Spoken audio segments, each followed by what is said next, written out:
Hello dear listener, I still hate Adobe Audition and it screwed up the audio once again. Around the 10-minute mark, Vince's mic became unusable. I have no idea what is causing this issue, but it will be hopefully, but not likely solved soon.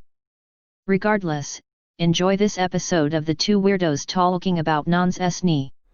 Alright, now we are live with the VR Shiz Show, episode 6. Episode 6. With Richard and Vince. I hate Adobe Audition so much. I don't think we're ever going to get a sponsorship from them. Probably not. But I mean, that's not bad. No. Like I said, I put the little warnings at the beginning of each episode to let people know that I'm aware of issues. It's not that I'm uploading these thinking this is, perfect art in every way. No, of course not. But it just disappoints me how much Adobe Audition sucks as a program. Because, the first times it's like, alright, I have to deal with editing the echo, and it sucks. It's finicky with what it wants to actually try and record, and it sucks. But with just last like episode, yeah, I was so livid because I'm like, oh man, I'm going to sit down, I'm going to edit out the echo, the audio is going to be so great. Then I sat down, edited the audio, and it was great for the first 14, 15 minutes, and then it just said, all right, that recording you had for Vince on the other microphone. Yep. No, we don't want to use that. It's going to just be garbage with gross artifacting. So, well, that's enough about the behind the scenes, I suppose. But, yeah, is what it is. So we're starting off with media consumption. Do you want to start it off? Or do you want me to start it off? I'll have you started us off, I suppose. All right. So I was actually thinking about what I could talk about. Yeah. I mean, I have been playing a lot more Smash just because of the montage stuff that I've been doing. Yes. But I think what I am going to talk about is a movie that I just recently watched again. So I watched a movie called The Domestics, which you can find on Hulu a few weeks ago.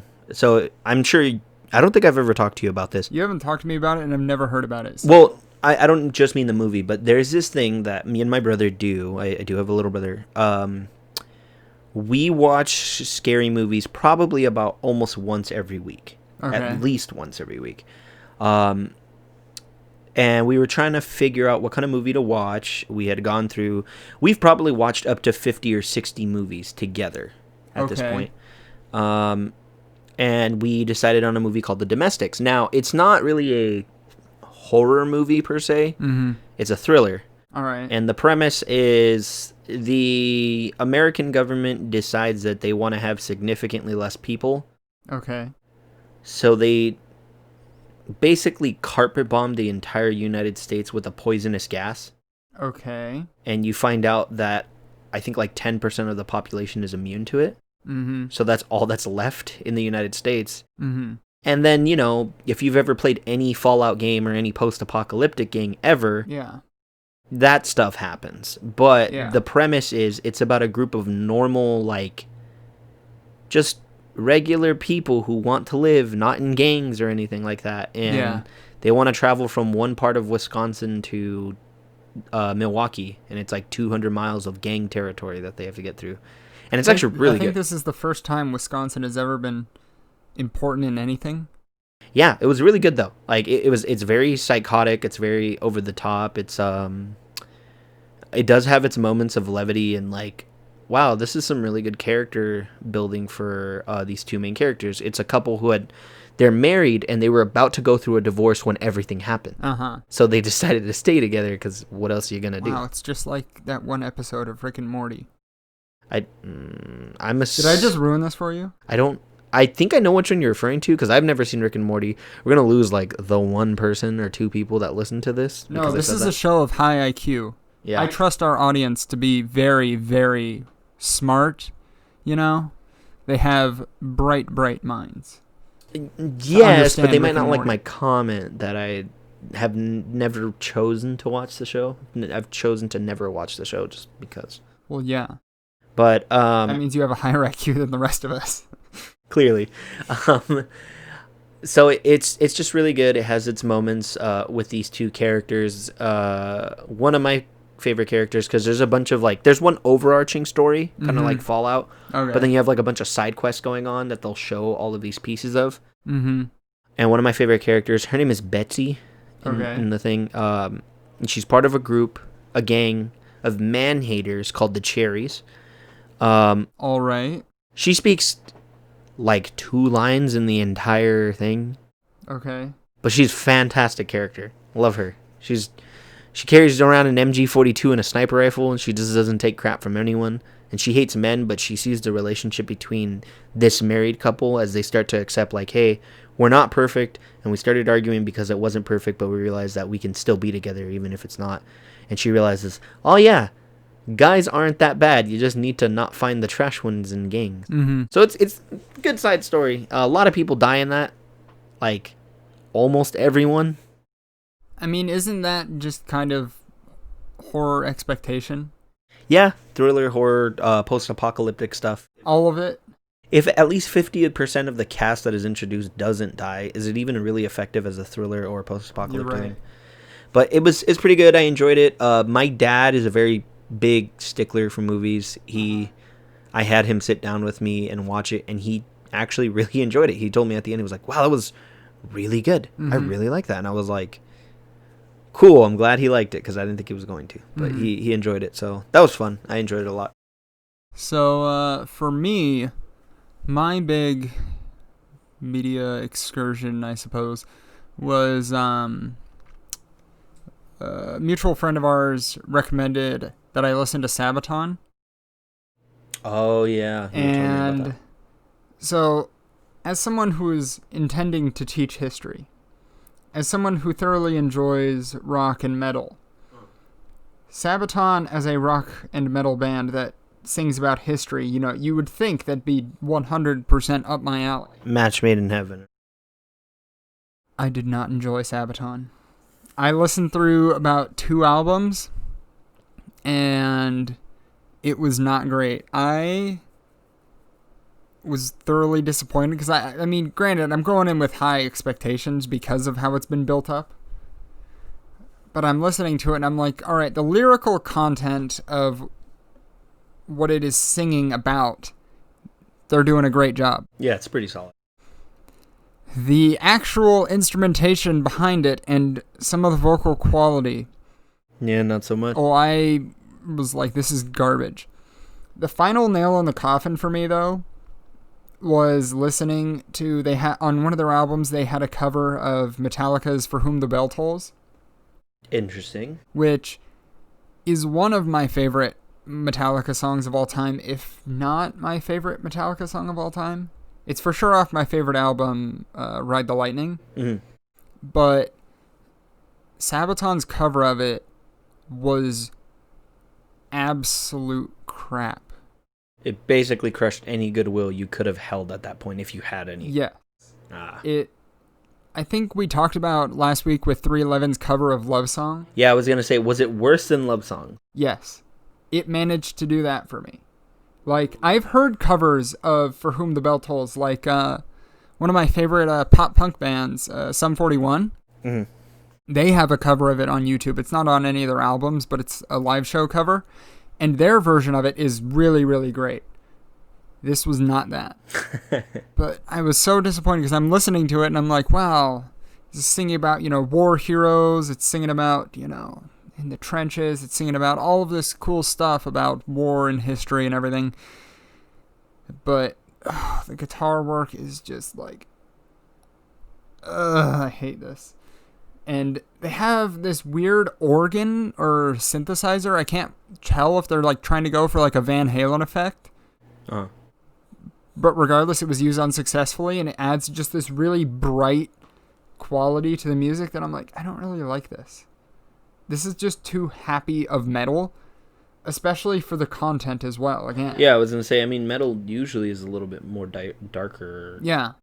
And then even then, with history, most of the time you'd want like a somber tone. Especially when you're dealing with, World War I and so on and so forth. And things like that. I'm like, I don't understand how you can enjoy it from a musical standpoint. Like I said, 100% in the lyrics, because I've had professors tell me that they went to go see them and loved them. I've had, like I said, our mutual friend, he's deep into history, which is, I assume, one of the major reasons that he enjoys them. But I just could not get into them. It was absolutely trash, in my opinion. Oof. Yeah. That's rough. Yeah. I mean, I've held views on things, that people recommend me, and sometimes I'm like, I don't need to tell them. Yeah. That oh, I'm sorry, but your taste in this is trash. But I'm gonna have to tell him, because he told me, hey, I'll listen to this if you listen to this. And so I'm like, all right, so I'll listen to Sabbaton if you listen to whatever band I told him about. Oh, yeah, that's right. You're going to have to tell him on Thursday. I'm going to report back saying, yeah, sorry, I'm sorry, Chief, this ain't it. This is real bad, dude. And so you're going to tell him on Thursday, huh? Oh, yeah. He's going to find out. Big rip, man. Big yeah. rip.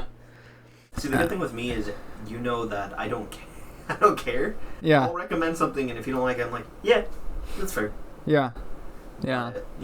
I think practically everything that you've recommended that I've taken a look at, I've genuinely enjoyed. It's because I have good taste, Vince. But I also think that a lot of our humor and even a lot of the things that I like that I don't realize crosses into a lot of your territory as well. Yeah, that's true. Pretty great. Anyways, I think that's both of the media consumed for us. So yeah. Move on to the topic at hand. Richard, do you want to introduce it? Yes. So I thought, especially since I've been playing it, this is technically media consumed part 2, I suppose. I've been playing the Mario 3D All-Stars, and that got me thinking about remakes, remasters, and all of that, not just in video games, but in film and everything in general. And branching off specifically from 3D All-Stars, the new Mario release, I've been playing it, and it's fantastic, but also they just had so many oversights with it that I'm like, why? Anyone else puts this out and it's like, wow, this is a fantastic deal, fantastic collection. But there's just no Nintendo polish, I would say. Because one of the biggest issues with the collection for me specifically is, unfortunately, I have developed into a frame rate snob where anything below 60 kind of is just gross to me. Because I've been playing on PC for so long and I'm just used to 60 FPS to 144 FPS at all times, no matter what. And I'm like, this is not ideal. Why is it doing this? Why? Because the thing is, Super Mario 64 is locked to 30. And Super Mario Sunshine is locked to 30. But Super Mario Galaxy in the collection is not. 60. Yeah, I would assume so. I feel like at least Super Mario Sunshine could go up to 60, and that doesn't seem that hard for it. I mean, neither of the games are that hard. It's just the way they decided to emulate them that... Didn't they just rip the emulators and call it a day? Yes. Why can't they do that? I'm telling you, they need to do that with Paper Mario. I'm tired of not being able to play the 1,000-Year Door on this. I mean, with leaks, supposedly the emulator is designed just broadly as a GameCube emulator that they developed in-house. So it's supposedly teasing things like Paper Mario and a couple Wii ports as well. I'm hoping for the 2 Fire Emblem games on the GameCube and the Wii, because it is hard to... I found Dolphin to use on my PC. Yeah. Trying to find really good emulators that work with the browser that I use. Yeah. They're just not agreeing with me right now. I'm ready to throw hands. Yeah. No, it sucks, because... Okay, let me ask you this then. So which one did you start playing? I started on Super Mario 64 just to go kind of chronologically through it. Yeah. Because I figure I'd only dabbled in Super Mario 64. I'd played it a little bit before. I added the DS port, which ironically has a lot other features that people would rather have. Yep. That they didn't. Yeah, exactly. Good. It had better visuals. The only thing that the DS port sucked in was the controls, because you literally just have a DS. Yeah, you have a D-pad. That's your controls. Yeah, it was like you were playing on a Nintendo 64 controller all over again. No, the Nintendo 64 controller actually offers you more control compared to the garbage that is the DS control scheme for that game. The 64 controller was an abomination, and I'm glad they didn't stick with it. Yes. I think their GameCube controller is probably the most solid controller they have. That and the Pro controller for the Switch. Yes. But, okay, so let me ask you this. What do you think... How important do you think remasters and remakes are? In some regards, I think they're very important. In other regards, very unneeded. But it comes down to a remake versus a remaster and that whole discussion. Yeah. I forgot, I think it's Donkey who has a video on remakes versus remasters and all of that kind of garbage. Or I think it might be Scott the Woz. Scott the Woz, yeah, that's who it was. Has really good video, like talking about the differences, what he considers, and I tend to agree with him on it. And with a re-release, which is what I really feel this is, there's not a whole lot of overhaul. There's enough tweaks to where you could obviously make the argument that no, it's not just re-releasing all 3 games, because, I mean, if the frame rate wasn't 30, Super Mario Sunshine in the collection is incredible because of the HD uprising that they've done with a lot of the textures and things, how the game looks in widescreen. Yeah. Because on the original, it was so crowded with the UI just blocking half the game almost. But on the widescreen, they're all spread out and they've adjusted it and things like that. But it's like, it's basically just, here's the games. We didn't really change too much other than make it work with these controls. And that's it.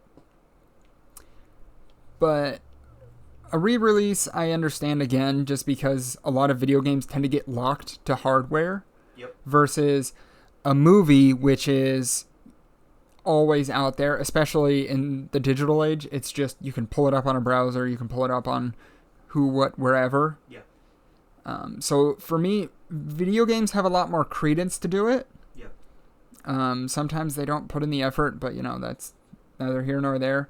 But for movies, a remake is the only way that you can really justify it. Yeah. I mean, there's... I don't know. I think with movies, there's less of a justification for remakes. I will give you an example as to something, I guess it's technically a reboot, but something that I can guarantee we'll both agree on is cinematic perfection. And that is the new Planet of the Apes trilogy. Okay, so that would be a reboot, though, right?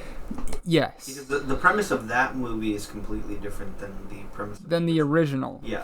That I can, because I think you and I had talked about this at length, that both of us think that the Planet of the Apes trilogy is absolutely incredible. Yes. Overall, very strong. I'm going to be honest, I was really hyped for it when I first heard it, because I watched the movies as a kid, and I was like, this is going a different route, this is kind of cool. But then I heard that Andy Serkis was going to be the one flagshipping Caesar, and I was like, alright, it's good. Oh, yeah, let's go. And you know what? I don't think I ever sat... after each movie was finished in that trilogy, I was ever I didn't really feel anything. Each one of them really hit me. Yeah, yeah. I'd say that for me, number 2 is my favorite out of the Planet of the Apes trilogy, the new one. I think I have to agree with you. I think 3 wasn't...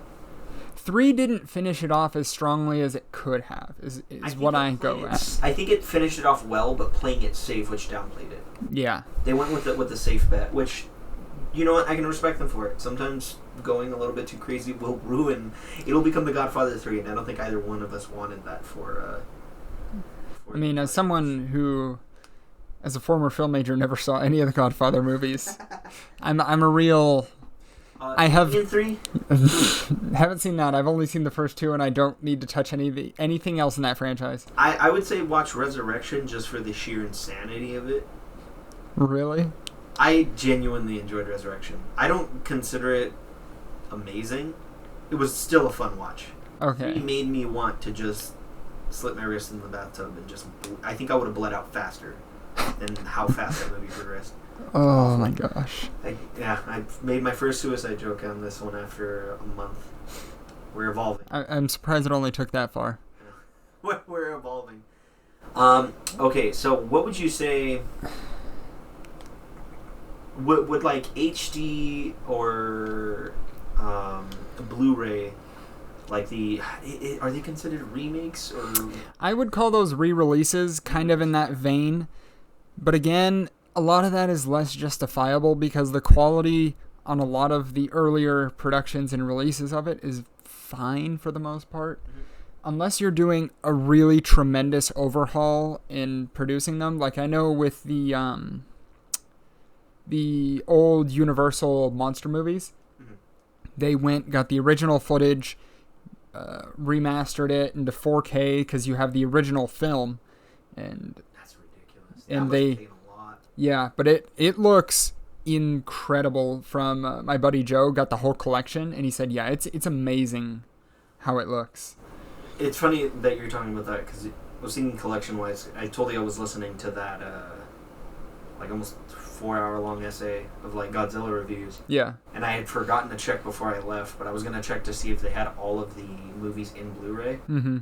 Because those movies are from like the 60s. Yeah. 60s to 9. Godzilla's been going around for a long time. A little while. 1956, if I'm not mistaken. But I kind of want to watch all of them all over again. Yeah. Just to kind of appreciate them for what they were, because I know that they're not. Mm-hmm. Except I think only the first one could be considered a masterpiece, because that one's genuinely like, ooh. Yeah. We had the discussion about anime and how it's much darker than like Western cartoons. Yeah. And watching that, I was like, oh wow, Richard was 100% right about this. Like, this is so much darker than anything we put out during this time. Oh yeah. So it's kind of weird, but anyways, I want to watch the remasters or the re-releases for those. Let me ask you this: do you have any games that you would love to see re-released? Honestly, my bucket list has gotten fulfilled in recent years with a lot of the remakes. Mm-hmm. I don't really care that much about re-releases because I can either find an emulator and things like that, which is why it was so disappointing with the new 3D trilogy, because the emulators, oh wow, that's nice, 4K, 60 FPS. Wow, Nintendo, why didn't you do that? Yeah, I think with Dolphin, they have a lot of that stuff too. Yeah. Not that I'm going to need to run. But as for all of the games, like, for me, one of my biggest ones was SpongeBob Battle for Bikini Bottom. And again, that was a serviceable remake. There were some tweaks they could have made that would have made it feel a lot better, unfortunately.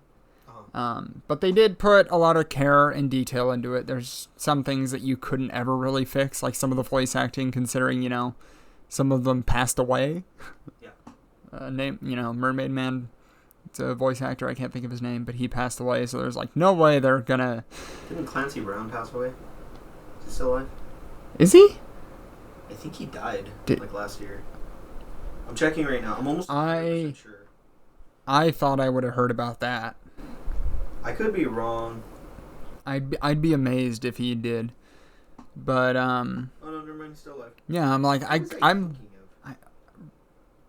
know the Flying Dutchman's voice actor passed away. Man, he was... Oh, that's probably who I was thinking of. Probably. I can't believe Clancy Brown was also Lex Luthor. Yeah. Man, he's... Sorry, I was just looking at some of his just his filmography, and I'm like, wow, he plays way more people than I recognize. He's very skilled, very talented. Yeah. But again, Battle for Bikini Bottom came out. The Spyro remaster, I was so hyped for. Yeah.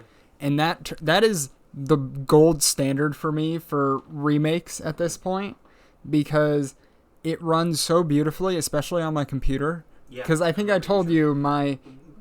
Quiz and I were here. Yes. And we were... So the example that I said is I had that Xbox that I used to play Red Dead, and I'm like, well, right now Spyro's console exclusive.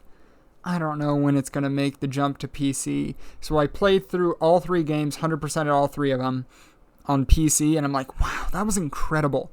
And then it came, on Xbox, and then it came to PC, and I played it again. I'm like, wow, this feels like a remaster of the remaster. because of how fluid the animation and the frame rate and even the higher resolution was. And I'm like, oh my gosh, this is incredible. I had it on the PS4, and there were definitely times where I noticed the frame rate chugging. But when I watched it here, I was like, dude, you can't even tell. Like, it was not struggling in any way, shape, or form. Yeah. It just went through. But those are my main ones. Because most of my nostalgia stuff, like I said, Pokemon Ruby and Sapphire got remade. Those were childhood gems of mine that, for better or for worse, did get remakes. They had some flaws. I think they should have remade Sapphire and what's it called? Ruby, but they should have kept it in the style of Emerald. So there's a lot of stuff that Emerald added. Yeah. That they didn't put in, which they should have. Yeah, I get that, but I guess I would love for a Diamond and Pearl remake, but I do not trust Game Freak to do it well at all. I do not trust Game Freak at this point. I have zero faith in them as a company. Considering the thing that they put Sword and Shield on the sideline for, Little Town Hero, turned out to be hot garbage and nobody liked it. Yep. And I'm like, all right, Game Freak, if this is what you were putting your focus into, you as a company are just gone off the map for me. Hopefully that means that next time they're like, ooh, yeah, we did really bad on that. Let's just focus on what we know. Yeah. I don't think they'll ever get that lesson. Probably not. But, okay, so for me personally, none of my bucket list has been... I mean, didn't you just get... I would say except for one, which is Destroy All Humans. Yeah, I'm like, you just got Destroy All Humans. They didn't update any of the voices or anything like that. But the overall engine is really good. They added a lot of bright colors and effects. The controllers feel a lot smoother. I remember struggling as a kid trying to figure. Maybe it's because I was a kid. Yeah. But like even just aiming with like psychokinesis and stuff like that was just a pain. But in this game, I'm like, oh yeah, I really do feel like Crypto. This is great. Yeah. Blowing stuff up feels so much better in the mothership now. Like you've seen how pretty the game looks now. Oh yeah. It looks so much better. Yeah. That is like the only one on my list. Now I don't need Paper Mario Remastered. I just need it re-released. That's all I need. So yeah. That's my favorite game of all time. And if they can change nothing about the game and just release it how it is, yeah, I will 110% take it like that. If you think I am willing to pay $60 for Paper Mario: The Thousand-Year Door, I will, without any hesitation in any way, shape, or form. I know that to be true. I know that is true. That's my favorite. Yeah, but the other ones on my list are games from a company that has long since died. And I don't know who owns them anymore. The rights to that company. But at one point, they were probably my favorite game developer, Visceral. They developed the Dead Space series. Oh, EA killed them. Yeah. EA killed them. There is no more Visceral. The team is dissolved. They're at different studios now. Unfortunately, if you know anything about the tragedy that is Dead Space... You mean the tragedy that is EA as a company? Yeah.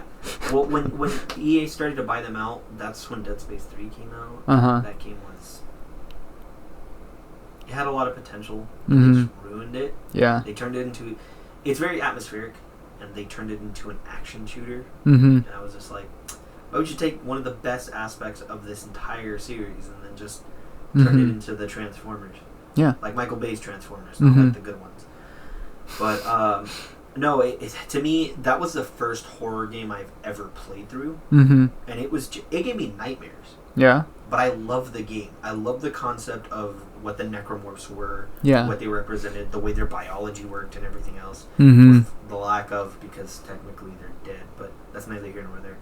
And then Army of Two. The games weren't amazing, but those are the first co-op games my dad and I played together.